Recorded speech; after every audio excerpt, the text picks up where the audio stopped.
Bismillahirrahmanirrahim. Alhamdulillahirabbil alamin. Sallallahu wasallam ala sayyidina Muhammad wa ala alihi wa sahbihi ajma'in.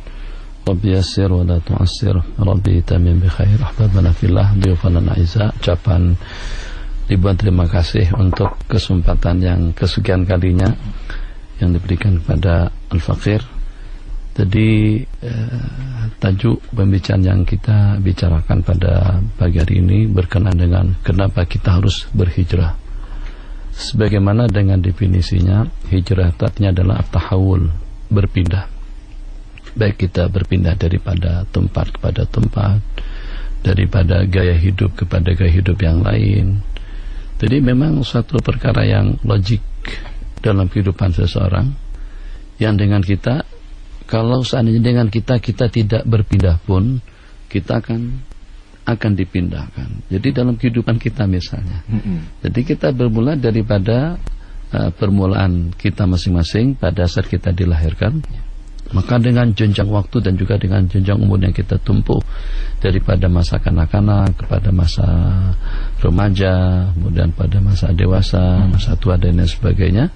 Jadi perpindahan daripada keadaan kepada keadaan, perpindahan daripada pandangan kepada pandangan yang lain, atau daripada ideologi keyakinan kepada ideologi dan keyakinan yang lain, itu adalah asal mana daripada hijrah.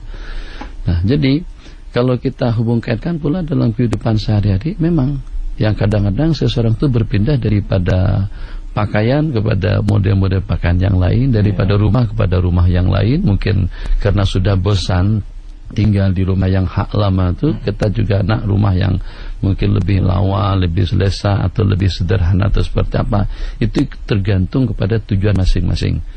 Makanya saat ketika Nabi kita menyentuh tentang hijrah, rupa-rupanya hijrah tidak semuanya karena Allah dan Rasul.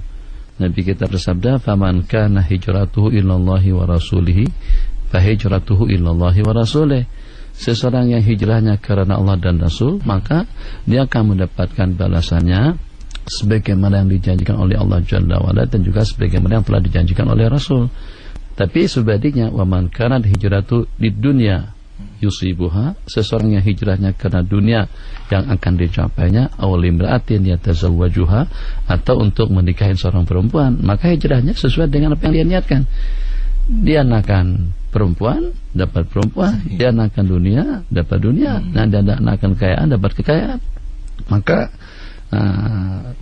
hijrah itu sendiri adalah untuk mencapai suatu target. Ima, sebagaimana saya katakan, berhijrah mungkin karena kita sudah berasa bosan dengan keadaan atau dengan suasana di kawasan itu. Jadi kita nak perubahan. Cemana akhirnya pindah daripada USG kepada Shah Alam, pindah daripada Ulun Mengkudu ke Alur Janggus misalnya. Atau juga nak tahu suasana dan keadaan. Dulu di TV Hijrah, sekarang TV Pesona, atau di TV Anugerah misalnya. Itu pun hijrah juga. Nah, cuman yang tak bagus tuh kalau dengan seorang hijrah daripada istri lama ke istri baru itu kurang bagus kan hijrahnya itu. Hijrah juga. Lain. Nah, jadi perpindahan jadi ya ima karena sudah bosan, satu. Ya ima karena ingin mendapatkan yang lebih sempurna, dua. Atau ingin mendapatkan suatu target yang diridhoi oleh Allah Jalla wa Ala. Jadi daripada berbagai matlamat, daripada berbagai target, daripada berbagai tujuan. Satu untuk dunia, yang kedua untuk kemewahan, yang ketiga untuk kekayaan, yang ketiga untuk jabatan. Tidak ada hijrah yang lebih mulia daripada hijrah yang disebutkan di dalam hadis, lillahi wa li rasulih. Jadi kita tinggalkan budaya lama kita tinggalkan kebiasaan kita, tradisi hidup kita yang tidak keru-keruan. Mungkin misalnya orang yang sudah terbiasa hidup lepas yang sebut tidur terus saja. Nanti dekat-dekat hari baru bangun. Itu kan suatu hal yang perlu kita hijrah, yang perlu kita tinggalkan juga. Atau juga mungkin minta maaf. Mudah-mudahan para pendengar yang mendengar perbualan kita pada pagi hari ini yang mempunyai tabiat merokok misalnya. Apakah dengan kita selama-lamanya merokok saja sehingga sampai kita jadi seperti dihamba sahayangkan oleh rokok? Malam-malam kalau tadi rokok keluar, jangan lupa hujan lebat seperti apa, ketok rumah orang, sanggup buat benda semacam itu. Adat yang patut dengan kita berhijrah meninggalkannya pada adat istiadat yang bagus. Sebab kenapa? Kenapa kita harus berhijrah? Kenapa kita harus berpindah? Sebab sedar tidak sedar kita akan dipindahkan. Takut-takut jangan-jangan perpindahan yang terpindahkan atau yang kita pindah secara terpaksa tidak sebagaimana kita harapkan. Di samping juga dengan perputaran waktu, dengan perputaran roda di dunia akan membawa kita kepada penghujung. Maka sebagaimana yang disebutkan di dalam ayat, innallaha la yughayyiru ma biqaumin hatta yughayyiru ma bi anfusihim. Allah tidak akan merubah satu tradisi, suatu keadaan yang ada pada satu kumpulan kaum, melainkan setelah mereka merubah keadaan yang ada pada diri pribadi mereka terlebih dahulu. Jadi kalau memang seperti itu tujuannya adalah untuk mendapatkan yang terbaik, yang terindah, maka tidak ada tujuan yang lebih indah daripada untuk mendapatkan restu dan ridho daripada Allah Jalla wa'ala. Jadi kalau dahulu malas, nah kita akan sekarang lebih semangat, lebih gigih. Dan kalau dahulunya terlibat dan terbabi dengan perkara yang tidak keru-keruan, tak ada manfaat, tidak ada faedah dan juga tidak ada untungnya, jangan disia-siakan waktu-waktu amat-amat berharga, kesehatan amat-amat berharga yang dengan seseorang mampu untuk membayar sampai sekian ribu kadang-kadang untuk mendapatkan kesehatan yang ideal. Tak akan kesehatan kita sia-siakan dengan benda-benda yang tidak bermanfaat. Jadi itu mungkin gambaran secara am tentang hijrah. Sementara terakhir sikit saja hijrahnya baginda Nabi SAW. Seperti yang saya katakan tadi, tidak ada yang namanya kepuasan dalam hidup, baik itu bagi orang yang mengejar kebaikan atau juga orang-orang yang mengejar kemaksiatan dan kemungkaran. Dia tidak merasa puas kalau yang terlibat dalam kelab malam, hiburan, judi dan lain sebagainya, itu hanya dalam lingkungan masyarakat yang terhad, nak macam mana berkelas dunia internasional. Jadi datang seperti itu. Nah kita juga dalam kebaikan semacam itu. Jadi bukan karena tidak ada tauhid, bukan karena tidak ada akidah, bukan karena tidak ada sembahyang, bukan karena tidak ada ketetapan hukum hakam, itu sudah ada. Tapi pada saat Nabi kita di Mekah, Nabi kita seperti masih mengongsi lagi.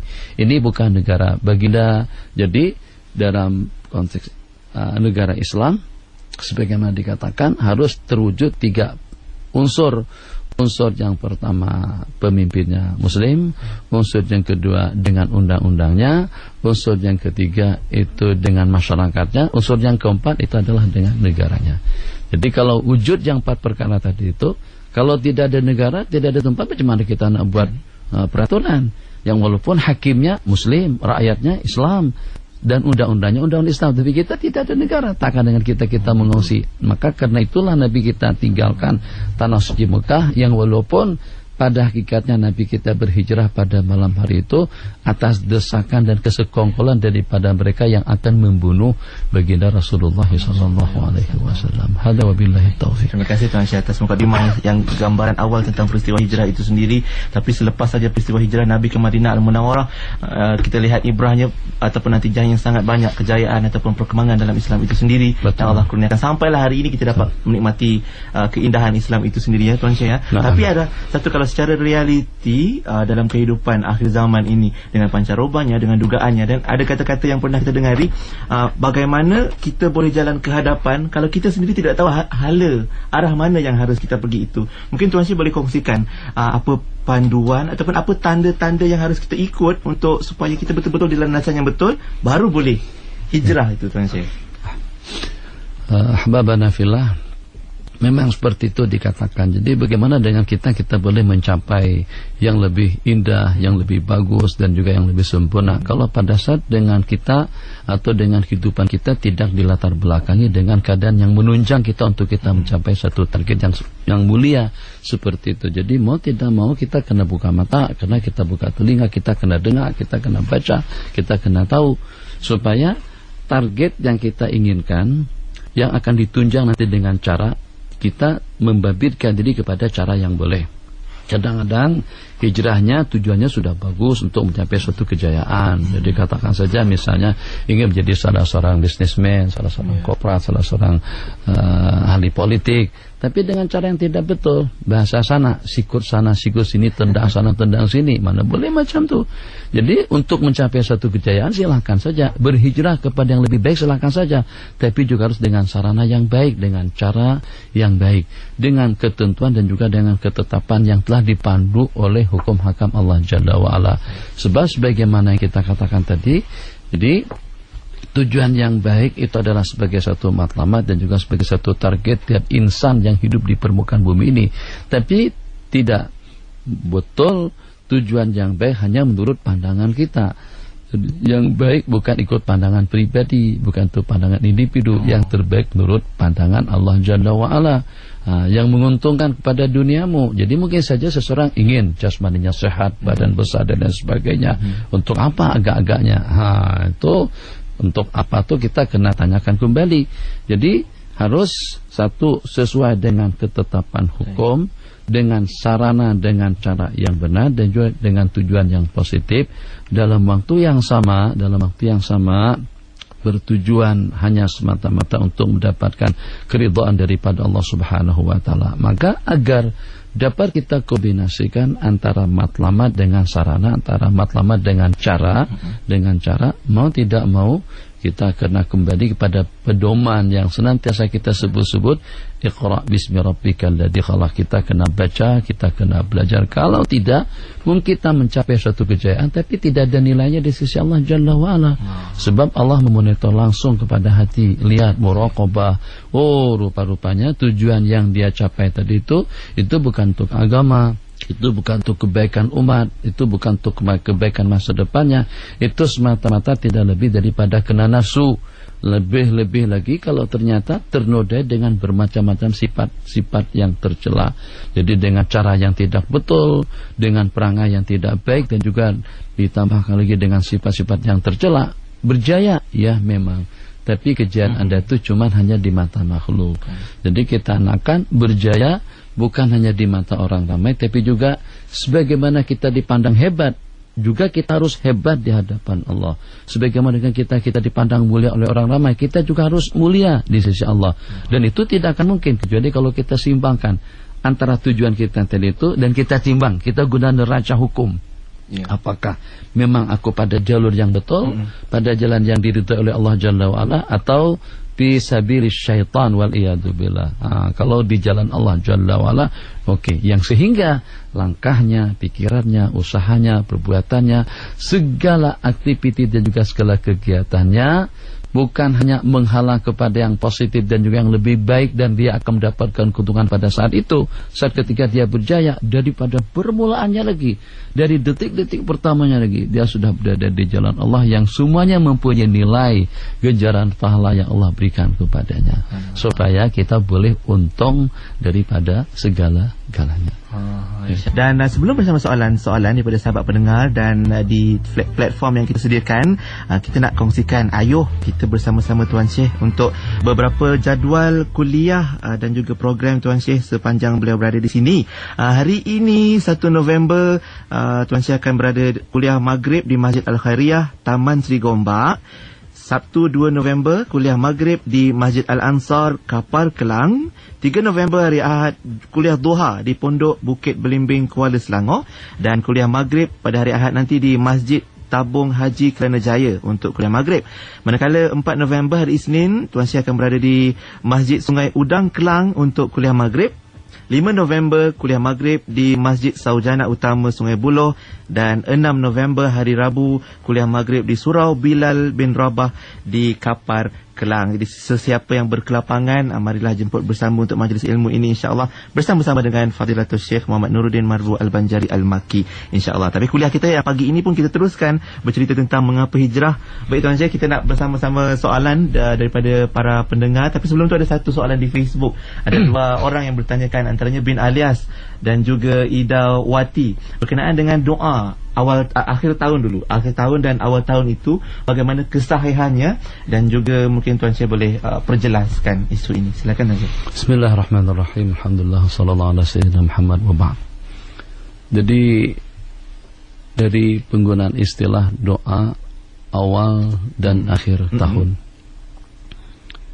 Dia secara amnya kapan-kapan pun dan dimanapun tidak ada larangan untuk kita memohon dan meminta kepada Allah Jalla wa'ala. Kita sudah mendapatkan mandat atau sudah mendapatkan kebenaran daripada Allah dan juga daripada baginda Nabi SAW untuk kita memohon, untuk kita meminta kepada Allah Jalla wa'ala yang tanpa ada batasan dan sekatan waktu ataupun juga tempat. Allah berfirman, ud'uni astajib lakum.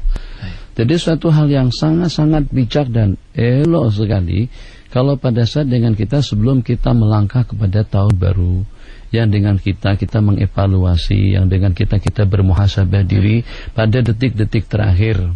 Jadi sejak berjalan atau berlangsungnya 12 bulan yang lalu dan kita sekarang berada pada hari yang terakhir, apa-apa saja yang kita lakukan, kira-kira kita dekat kepada mana? Apakah lebih dekat kepada akhirat, lebih dekat kepada kebaikan, lebih dekat kepada Allah, atau sebaliknya, waliyadzubillah. Jadi dengan permuhasaban yang semacam itu, dengan rintihan dan juga dengan lantunan doa, itu suatu hal yang sangat-sangat indah sekali.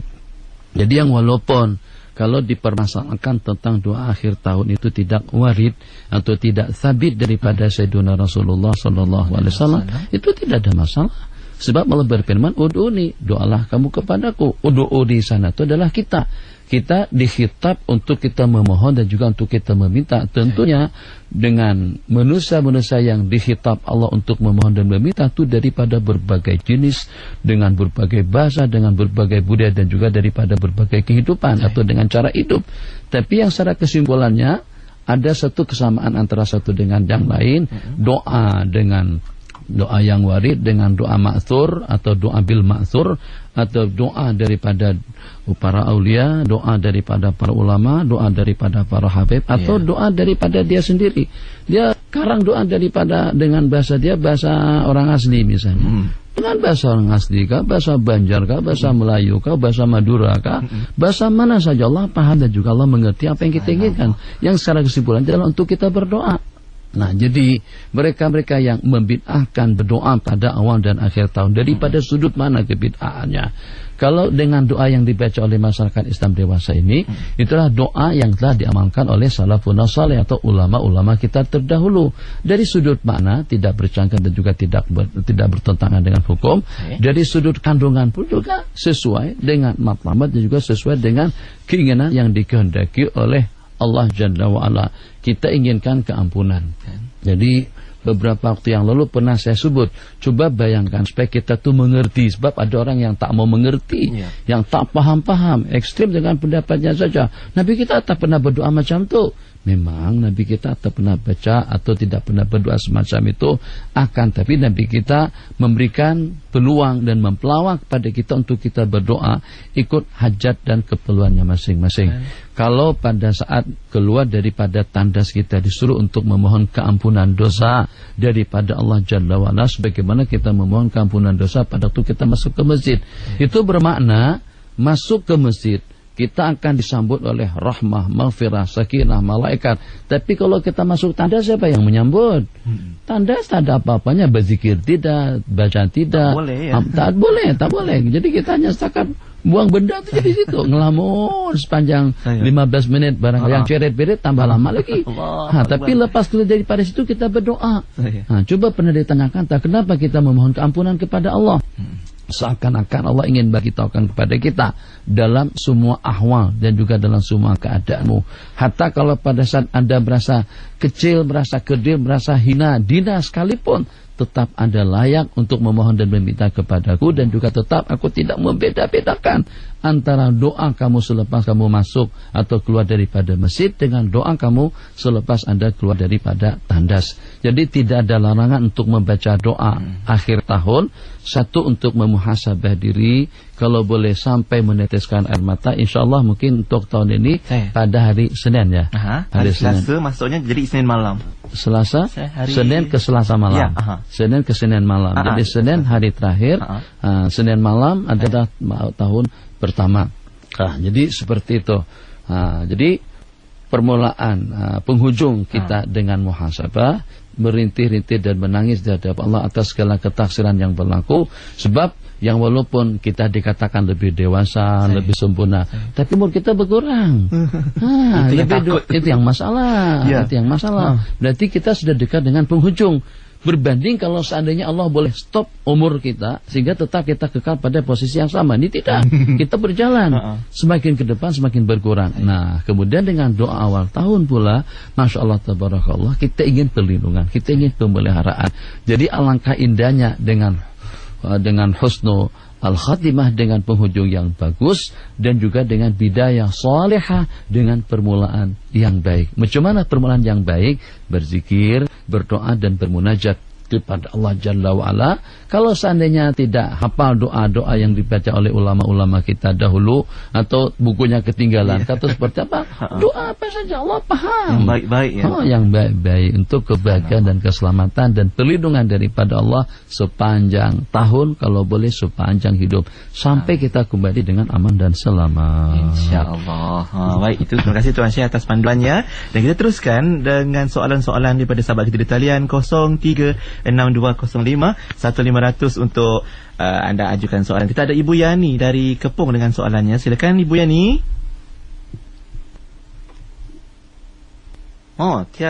Tidak berbunyi soalan. Mungkin kita ada sedikit masalah teknikal di sini. Kalau anda hendak hubungi sekarang, boleh 0362051500. InsyaAllah berkaitan dengan tajuk Mengapa Hijrah bersama Tuan Syekh Nuruddin. Assalamualaikum. Hai, siapa di talian? Ya, saya di Pahang. Cik Ahmad, mohon kuatkan suara. Nampak sangat jauh suaranya. Maaf, ini saya karena sambil kerja. Oh, baik. Silakan Cik Ahmad, soalannya untuk Tuan Syekh. Assalamualaikum ya, Syekh. Waalaikumsalam warahmatullahi Saya daripada orang Indonesia. Begini, saya berminat hijrah karena daripada Indonesia, saya banyak permasalahan-permasalahan yang saya alami. So, di dalam bidang politik juga, saya berminat untuk berhijrah ke Malaysia. Tetapi alhamdulillah setelah saya hijrah ke Malaysia ini dikatakan berhasil. Akan tetapi persoalan yang saya hadapi adalah sekarang rumah tangga.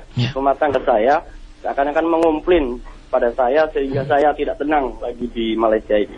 Ini bagaimana saya begitu hijrah saya ini. Terima kasih. Assalamualaikum. Waalaikumsalam warahmatullahi wabarakatuh. Syekh Muhammad dengan soalannya. Mungkin Tuan Syekh ada jawapannya tentang dalam nak berhijrah ada saja. Jadi tadi sebagaimana dengan permulaan kita tadi, kita katakan hijrah itu artinya berpindah daripada tempat ke tempat, itu asal maknanya. Tapi hijrah yang hakiki sebagaimana disebutkan di dalam hadis, Nabi kita bersabda, wal hijratu an tuhajira ma nahakallahu anhu.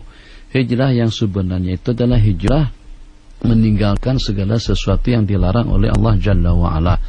Jadi tadi dengan saudara kita si penanya, itu saudara Ahmad daripada Pahang, yang kata beliau berhijrah dari Indonesia ke Malaysia.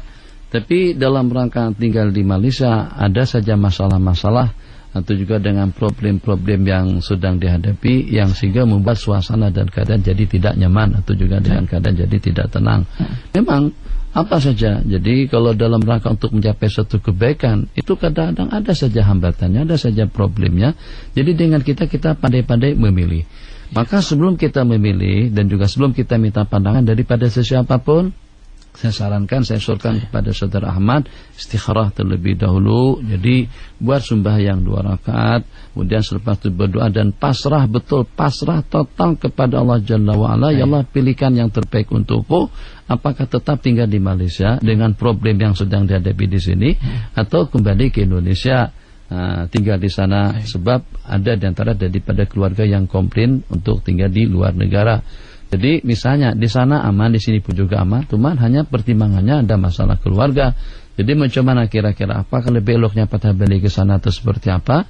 Itu pertama kita tidak dapat menentukan. Yang kadang-kadang justru tantangan hidup yang kita hadapi menurut kita kurang nyaman, atau juga itu sebagai suatu problem. Tapi justru hakikatnya di sisi Allah, di balik daripada coba dan ujian tadi itu terdapat berbagai hikmah dan juga berbagai kebaikan yang kita tidak tahu. Misalnya ada seseorang melamar, ternyata ditolak, mesti kita kesal betul. Jadi maksud kesal, macam mana? Sumpamaku sudah 3 tahun dah di radio IKM misalnya, misal saja dia seseorang seperti itu, atau sudah, saya sudah punya pangkat atau punya gelaran manajer apa begitu, tampan, duit banyak, apa segala macam, mungkin dia merasa kesal sungguh kalau pada saat lamarannya itu ditolak. Bukan seumpama saya yang patut ditolak. Dia berperasaan seperti itu. Masya Allah, tabarakallah. Seandainya Allah singkapkan takdir, jadi yang bermain tanpa dilihat oleh seseorang tadi itu, kalau Allah perlihatkan, rupa-rupanya dalam takdirnya, seandainya si perempuan tadi itu menerima dia sebagai suami, dan dia berkawin, mungkin pada tahun pertama, Masya Allah, tabarakallah, perempuan itu ya mungkin dengan bahasa yang lebih teruk lah, ternyata dia khianat dengan pasangannya. Jadi Allah takdirkan dia berkawin dengan wanita yang berkenan. Coba kalau dia tengok hikmat yang semacam itu, Masya Allah, tabarakallah. Saya terdengar baru-baru ini ceramah daripada Kiai Zainuddin MC. Jadi di tempat kita sana terdapat pokok namanya pohon beringin. Pohon beringin itu besar sekali, tinggi, besar, rindang, dan tapi buahnya kecil-kecil. Jadi pada saat dia tengok buah labu pokoknya kecil, pohonnya kecil sekali. Jadi bukan pokok sebenarnya, tak apa, kecil lah daun-daunnya. Daun-daunnya, tapi buahnya sampai 5-6 kilo. Betul. Jadi sampai dia ucapkan, mana letaknya kebijakan daripada Allah Jalla wa'ala. Allah ini adil tak adil. Bagaimana pokok yang sebesar itu buahnya kecil, sementara dengan pokok yang kecil tadi itu buahnya besar sekali. Saat ketika dia bercakap, di mana letaknya kebijakan Allah, jatuh satu biji buah daripada pokok beringin tadi itu ke hidungnya, sampai terkoyak atau sampai luka. Baru pada itu mengucapkan, Masya Allah, adilnya Allah. Seandainya buahnya seperti buah labu tuh yang jatuh ke muka aku, hancurlah muka aku. Coba pokok rambutan besar, tinggi, kecil saja. Labu, Masya Allah, coba buahnya sebesar. Coba kalau labu buahnya di atas, jatuh ke kepala. Ya Arhamar Rahimin. Jadi Abang Ahmad minta pandangan daripada keluarga, jangan diketepikan. Istikharah dan pasrah kepada Allah untuk menentukan langkah-langkah yang selanjutnya. Sebab tidak mutlak berhijrah daripada tempat ke tempat yang lain itu berarti terbaik. Jadi dengan kita dengan latar belakangnya dan juga dengan memantau situasi dan kondisi dan juga pandangan daripada keluarga dan ketentuan istikharah, karena kita memang betul-betul pasrah kepada Allah Jalla wa'ala. Hada wa billahi taufiq. Baik, kita teruskan dengan soalan seterusnya di talian daripada sahabat kita 0362051500 untuk soalan yang seterusnya di talian. Assalamualaikum. Waalaikumsalam. Assalamualaikum Ustaz. Waalaikumsalam warahmatullahi wabarakatuh. Siapa di talian? Saya Aisyah dari Aisyah, teruskan soalannya Aisyah. Saya nak tanya macam ni. Saya belajar untuk menutup aurat dengan sempurna lah tahun baru hijrah nanti. Tapi macam mana pula dengan pandangan negatif orang terdekat dengan perubahan saya tu? Okey. Baik, terima kasih Aisyah. Assalamualaikum. Baik, terus kita kumpulkan satu lagi soalan insyaAllah ya, bersama soalan pemanggil yang seterusnya di talian. Hello, Assalamualaikum. Waalaikumsalam. Siapa di talian? Ibu Yani. Ibu Yani. Ada halangan ya. Alhamdulillah, teruskan Ibu Yani. Assalamualaikum kepada Syekh Nurdin yang dikasihi Allah. Assalamualaikum warahmatullahi wabarakatuh. Ini apa kabar? Yani ingin meminta nasihat kepada Syekh Nurdin. 3 hari yang lalu Ibu Yani itu subhanallah bermimpi berjumpa dengan Syekh Nurdin, dan Syekh Nurdin memberi nasihat kepada ibu supaya Alhamdulillah. Allahu Akbar. Kemudian Ibu Yani itu meminta nasihat lagi. Ibu Yani silahkan pergi ke sana, ditunjukkan itu. Ibu lihat, kemudian yang ditunjukkan oleh Syekh Nurdin itu ialah sebuah masjid yang sedang mengadakan pengajian. Ibu Yani minta nasihat, adakah itu ya tanda-tanda yang baik? Assalamualaikum. Waalaikumsalam warahmatullahi wabarakatuh. Itu tafsir mimpi Tuan Syekh. Mimpinya itu jumpa Tuan Syekh sendiri. Subhanallah. Baik, silakan Tuan Syekh dengan jawapannya. Jadi kita ada 2 pertanyaan daripada Aisyah. Pertanyaan berkenaan dengan menutup aurat, alhamdulillah sudah dapat ditutup secara sempurna sesuai dengan pedoman hukum. Jadi di sini saya ingin menambahkan sedikit, penutup aurat itu tidak dikatakan sempurna kecuali kalau terpenuhi 3 syarat. Syarat yang pertama dengan kain yang tebal, kain yang tebal bukan dengan kain yang nipis. Kemudian yang kedua dengan kain yang Allahumma shalli alaihi wasallam yang longgar. Kemudian yang ketiga menutup seluruh bagian yang wajib ditutup. Kalau tidak disebut sebagai busana muslimah atau pakaian sebagai seorang wanita muslim. Pakaian seorang wanita muslimin yang muslim yang memenuhi 3 syarat. Satu, daripada jenis kain yang tebal, maksudnya tidak menampakkan warna kulit. Kemudian yang kedua, longgar, tidak memperbentuk dan memperlihatkan struktur bentuk rupa struktur tubuh. Kemudian yang ketiga, menutup seluruh bagian anggota yang wajib ditutup, seluruh anggota tubuh kecuali muka dengan telapak tangan. Problem yang sedang dihadapi itu pandangan sinis daripada orang ramai atau daripada keluarga. Kalau hidup kita hanya dengan mempertimbangkan pandangan orang ramai, kita tidak akan bahagia dan kita tidak akan selamat.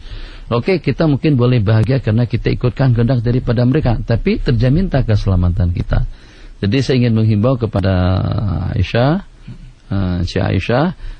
kira-kira lama mana kita boleh bertahan dan lama mana kita boleh menurutkan kehendak daripada orang ramai. Lama mana? Selama kita di dunia. Dan semampu apa kita boleh bertahan untuk menurutkan pandangan, keinginan, kemauan daripada orang banyak. Kalau pandangan, keinginan, nasihat daripada orang ramai tadi itu akan membawa kita kepada yang sehat, yang aman, dunia dan akhirat, membawa kita kepada kebaikan yang abadi, kita katakan ahlan wa sahlan, alhamdulillah kita mempunyai teman seperti itu. Tapi kalau pada saat kita berubah kepada yang diridhai Allah, terus dihalang sama mereka, maka kita antara dua pilihan.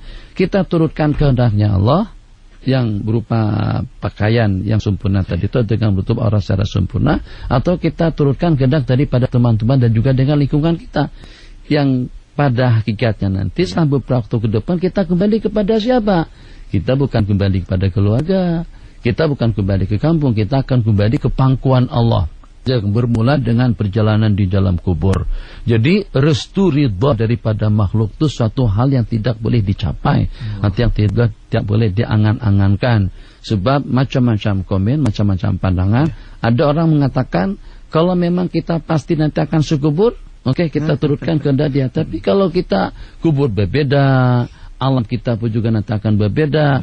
Dikatakan kalau Allah dah takdirkan kita akan masuk surga, menjadi ahli kebaikan, menjadi ahli yang berhak untuk mendapatkan kenikmatan yang abadi, maka dengan sesiapa pun tidak boleh mengganggu gugat dan mengeluarkan kita daripada rahmat dan surganya Allah.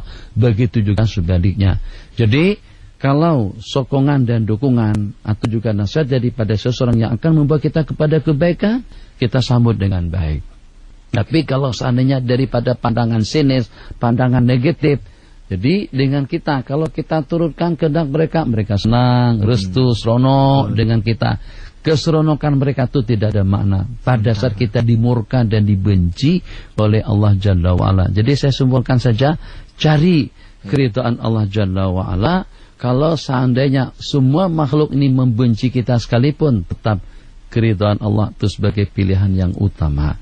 Sementara kepada Bu Yani, nasihat dalam mimpi, kata Bu Yani 3 hari yang lepas bermimpi. Bermimpinya bertemu dengan Tuan Syekh. Tuan Syekhnya ada di Bogor pada waktu itu. Ini baru sampai nih Bu Yani, baru sampai kemarin jam 1-an sampai ke sini. Nah, di sini cuma hanya dalam seminggu. Jadi kata beliau, mimpi pada 3 hari yang lalu Syekh memberikan nasihat dalam mimpi. Pada saat nasihat ternyata ditujukan kepada Bu Yani untuk pergi ke sana. Begitu dilihatin ternyata Syekh tunjukkan ke sebuah masjid. Apa maksud mimpi seperti itu? Itulah mimpi yang bagus. Jadi kalau seandainya saya tunjukkan ke kelab malam, parah lah aku Bu Yani. Panjang jawabannya. Syukur Bu Yani, makasih banyak lah kalau sampai dalam mimpi pun saya masih mengajak orang-orang kepada kebaikan. Seandainya Bu Yani cerita yang negatif, sepatutnya jangan diceritakan. Tapi tadi toh alhamdulillah. Takut kalau tertunjukkan ke kelab malam kah, ke pusat-pusat hiburan kah, atau Bu Yani ditunjukkan untuk datang ke Kemeran Helen, Genting Helen ya. Gitu. Genting Helen, suruh main judul. Aduh, masalah.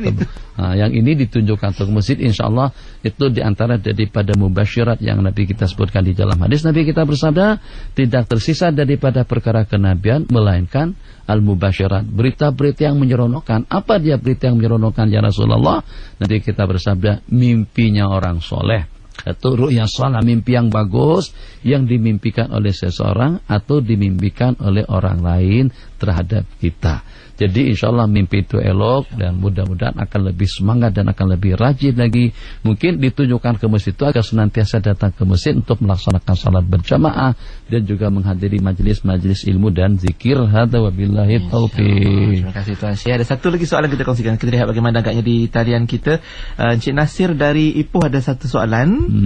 Tuan Syekh nak tanya satu soalan. Soalan ni tiap tahun keluar lah. Tiap tahun keluar. Tuan Syekh, kalau boleh bagi full stop untuk ni lah. Apa tu yang kata sambutan awal Muharram ni bid'ah, doa awal tahun, akhir tahun ni bid'ah. Dan soalan saya yang kedua ni Ustaz, Tuan Syekh, macam ni mengenai ramai yang tak tahu lagi mengenai apa itu, apa saya kita sambut mahal hijrah tu kan. Ada yang kata ini kerja ustaz-ustaz nak kena terangkan. Wallahu alam, harap Tuan Syekh boleh terangkan. Terima kasih Encik Nasir. Baik Tuan Syekh, silakan teruskan. Jadi tadi untuk pertanyaan pertama tentang pembinaan mengenai membaca doa akhir tahun, awal tahun atau awal tahun dan juga dengan akhir tahun. Tadi sudah kita jawab pada pertanyaan yang pertama, tidak ada hubungannya dengan bid'ah sebab itu satu perkara yang elok dan juga satu perkara yang baik. Tujuannya adalah untuk memuhasabah diri dan juga tujuannya untuk membuat permulaan yang indah, permulaan yang bagus agar kita mendapatkan pemeliharaan dan perlindungan daripada Allah. Sementara macam mana juga yang membaca ayat kursi 360 kali itu pada awal tahun, atau juga ada tulisan-tulisan yang ditulis untuk pemeliharaan. Sebagaimana pada amnya baca Quran tidak ada larangan. Lebih-lebih lagi kalau kita membaca semulia-mulia ayat di dalam Al-Quran, itu adalah membaca ayat kursi. Penentuan waktu kita tidak beranggapan itu disunatkan, hanya dengan kita kena dengan fadilatnya, dengan kelebihannya, dan banyak juga benda-benda yang pernah dilakukan oleh para sahabat yang tidak ada pedoman dan bimbingan daripada Nabi, tapi karena dia tidak bertentangan dengan hukum dan juga tidak bercanggah dengan syariat, maka tidak ada larangan daripada baginda setelah Nabi kita mengetahuinya.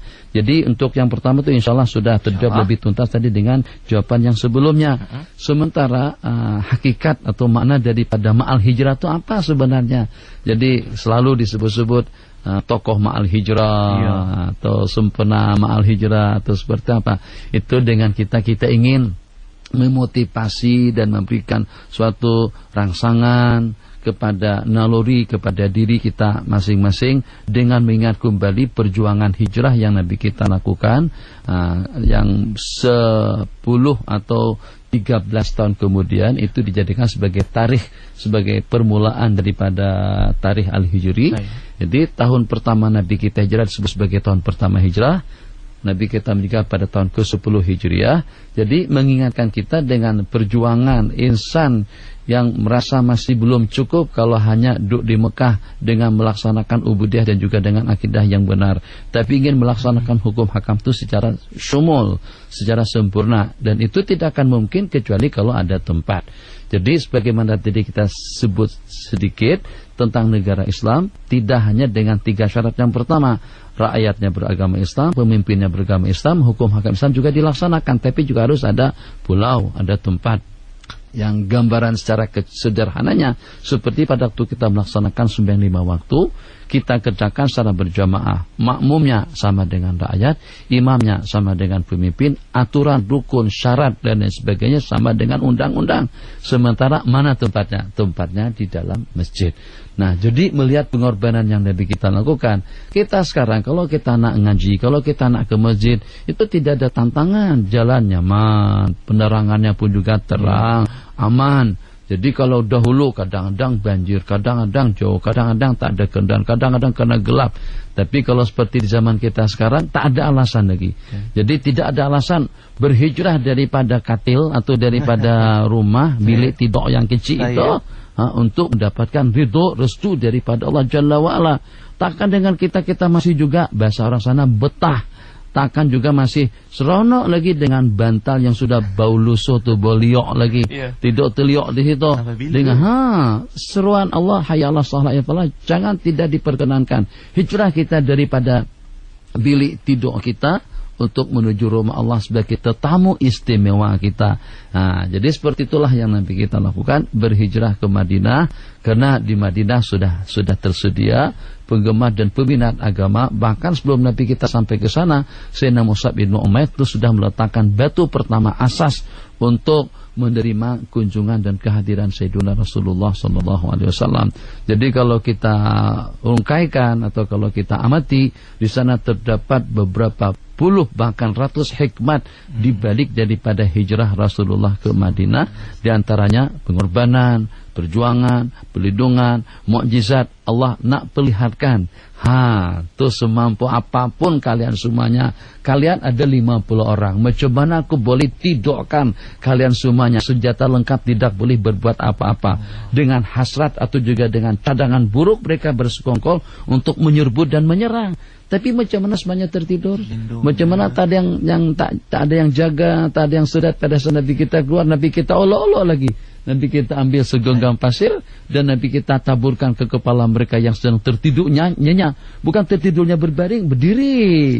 Nabi kita baca ayat wa ja'alna min baini aydihim saddan wa min khalfin saddan fa'aghshaynahum fahum la yubsirun. Kami jadikan dari hadapan mereka min baini aydihim wa min an aymanihim wa ja'alna min baini aydihim saddan wa min khalfihim sadda, muka dan belakang, sehingga dengan mereka tak perasan, tidak melihat saat ketika Nabi kita keluar daripada tengah-tengah mereka. Ini diantara daripada tanda-tanda yang menunjukkan atas kebesaran dan perlindungan Allah Jalla wa'ala. Itu yang kita peringati. Jadi moga-moga dengan kita dengan serba kemudahan. Ini tentu si penanya kita tadi itu, kalau tak ada kereta pun mesti ada motor. Kalau tak ada motor pun masih sehat jasmaninya, sehat rohaninya. Maka jangan sampai dengan kita tidak berhijrah daripada tempat yang melengahkan dan melalaikan kita kepada tempat yang akan menjadi kebanggaan kita nanti pada hari kiamat. Jadi untuk memotivasi jiwa orang yang sudah lusuh, lenguh, jenuh, tak ada semangat, maka diingatkan kembali kita dengan hijrah yang pertama dengan insan yang paling mulia di sisi Allah Jalla wa'ala. Wabillahi taufiq. Terima kasih Tuan Syekh atas jawapannya sebentar tadi. Semoga dapat panduan untuk kita bersama mencari panduan untuk hijrah. Hijrah menuju jannah juga itu Tuan Syekh, tema sempena hijrah untuk kita di Radio IKIM FM tahun ini. Semoga kita juga insya-Allah, kata Tuan Syekh awal tadi, kalau tak nak hijrah pun hujung cerita nanti kita pun akan dipindahkannya ke suatu alam yang lain. Terima kasih banyak-banyak Tuan Syekh atas perkongsian hari ini. Jadi kita ucapkan selamat semuanya menyambut tahun hijrah 1435. Amin. Mudah-mudahan tahun yang akan kita langkah bersama akan lebih baik, lebih positif, lebih nyaman dan lebih aman daripada tahun-tahun yang sebelumnya, sehingga dengan kita menyudahi hidup kita dengan aman dan nyaman. Amin. Dengan iringan la ilaha illallah. Amin.